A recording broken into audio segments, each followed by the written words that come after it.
The Metro Manila Council Technical Working Group have approved the final draft of the Metro Manila Traffic Code for the proposed single ticketing system in the capital.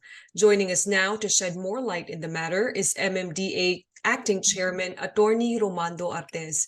Good afternoon, Attorney Don. Welcome to the Manila Times. As of now, so technical working group pala no ang nag-approve ng draft. So once a single ticketing system is in effect, there will be a list of standard of fees for traffic violations for all cities in the National Capital Region. When will this be implemented? So the last year, MMDA said its target implementation is first quarter of 2023, and it's 2023 now. So what is the timetable we're looking at? And so after this approval, what's the next step? Yes, after the approval of the technical working group, we will present this to the Metro Manila Council proper on sometime first week of February. Once approved, the single ticketing will already be in effect. However, the interconnectivity between LGUs and the Land Transportation Office will be implemented sometime March, because we still need to procure some hardwares and ICT equipments to effect the said interconnectivity.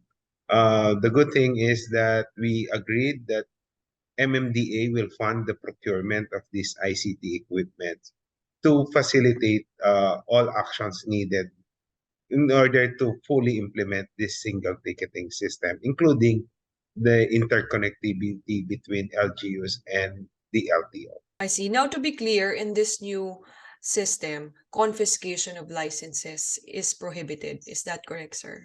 Yes, we will fully implement the DILG Memorandum Circular prohibiting the confiscation of license.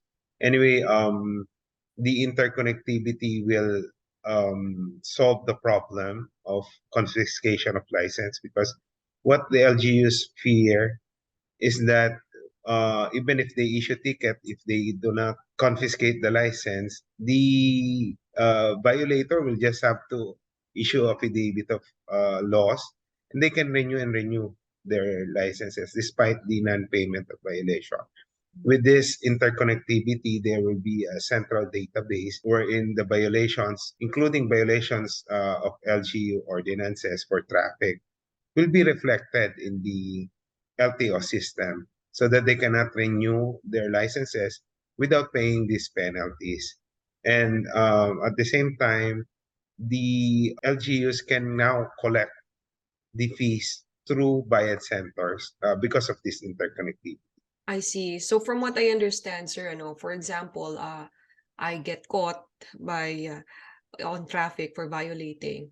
So they will not get my license, but they will get my license number, and then they will issue a ticket, and then I will have a record from at the LTO with all of the traffic violations that I have done so far, and then it will also record if I have paid those violations. Is that correct? Yes, yes. It will already be reflected in the LTO system. And it will also have the effect on the demerit or point system in being implemented by the LTO.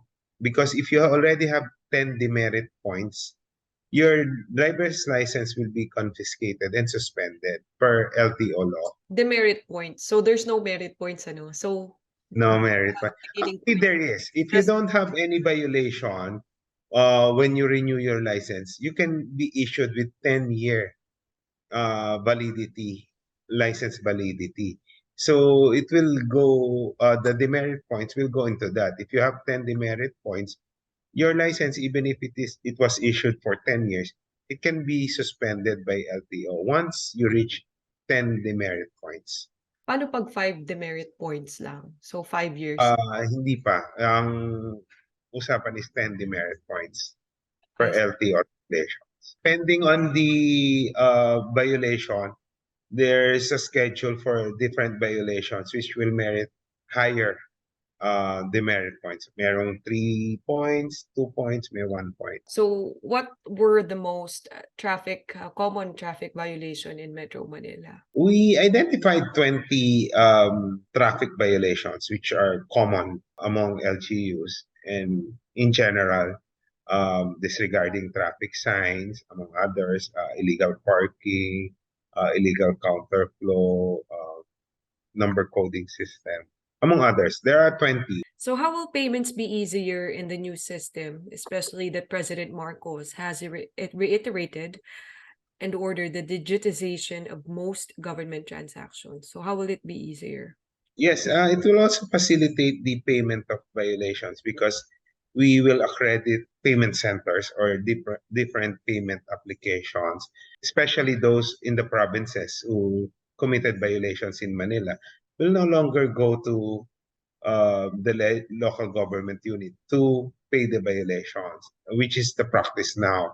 So with this integration, they can pay in areas near their homes, bayad centers, GCash, or through bank payments, pursuant to the instruction of the president. Definitely will benefit the motorists, especially those coming from the province. Imagine if you are from, say, Baguio, and you committed a violation in Makati. Under the present system, after 2 days, you will need to go to Makati to pay for the violation.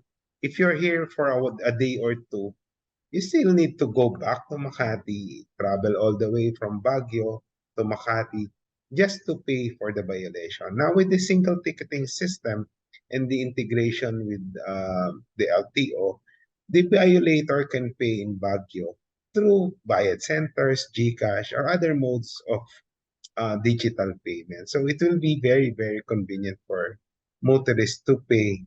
How do you plan to enhance the interconnectivity of the LTO management system? Yes, we will purchase the necessary equipment so that it will not hang. The connectivity will be seamless. We are procuring now handheld devices for ticketing. It will be connected with the LTO system so that once you get caught for any violation, the ticket will be issued through that handheld device. The violation will be automatically reflected in the LTO system real time. And then we're hoping and we are requiring under that proof of concept that the supplier will sample that even the payment system you can pay through digital payments right there and then. The violator will have that option. So, sir, for this single ticketing system, what is your message for all the motorists? To all the motorists, I hope you will appreciate because there are some concerns still with the single ticketing system, particularly they were saying that this will make the penalties higher. There are some penalties that went low, some went high. Because we try to balance the different penalties that LGUs were imposing.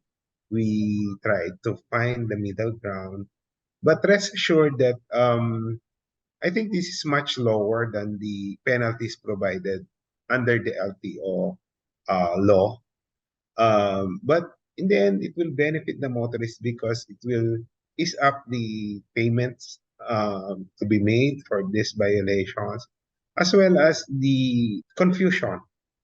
And lastly, probably the seeming conflict between the DILG Memorandum Circular prohibiting the confiscation and license and the authority of the local government units to confiscate license within their jurisdiction. So Thank I you. hope they will support this program of the MMDA, and it is 28 years in the making. So I hope finally under the term of President Marcos, this will be finalized and fully implemented. All right, sir. Thank you so much for your time and for your insights.